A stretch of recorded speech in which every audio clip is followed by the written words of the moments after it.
لسه من أصحاب المعاشات والدنيا غالية عليك ومش عارف تجيب منين؟ استنى، دلوقتي بقى فيه أكتر من بنك في مصر بيقدم قرض لأصحاب المعاشات بأسهل الشروط والإجراءات وأعلى قيمة في السوق عشان تخفف الضغط عليهم. بس إيه مميزات القروض دي ومين البنوك اللي بتقدمها والقروض دي قيمتها قد إيه وإيه شروطها؟ كل دي تفاصيل هتعرفها معانا في الفيديو ده.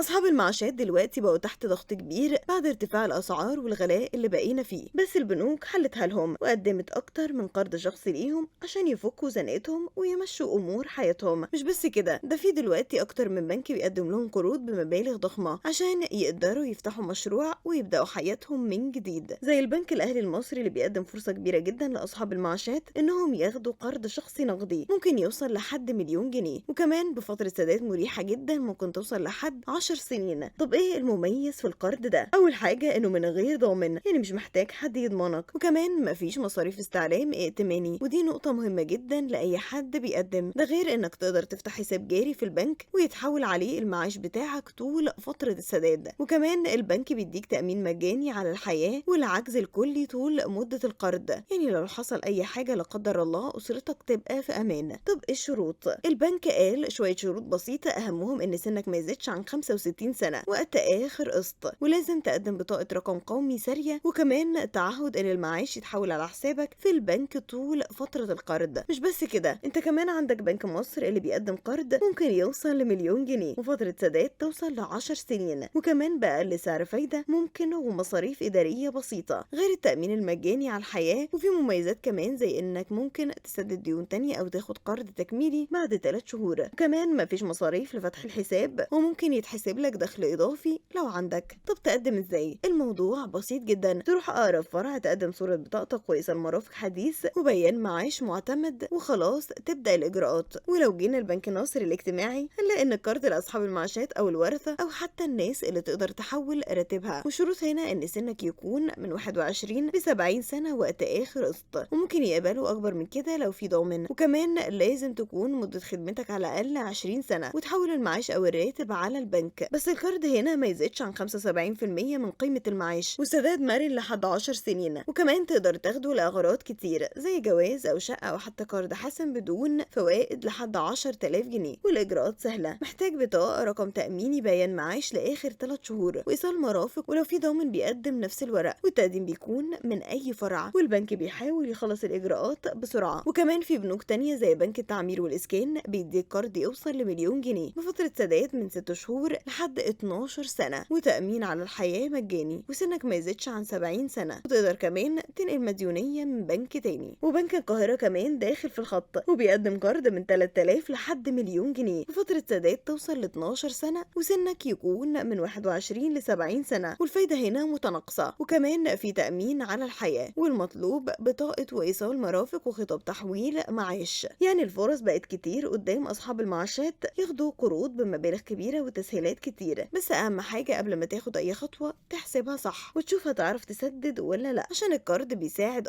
بس لو مش محسوب ممكن يبقى حمل تقيل بعد كده. ودلوقتي قولنا رأيك في قرض أصحاب المعاشات.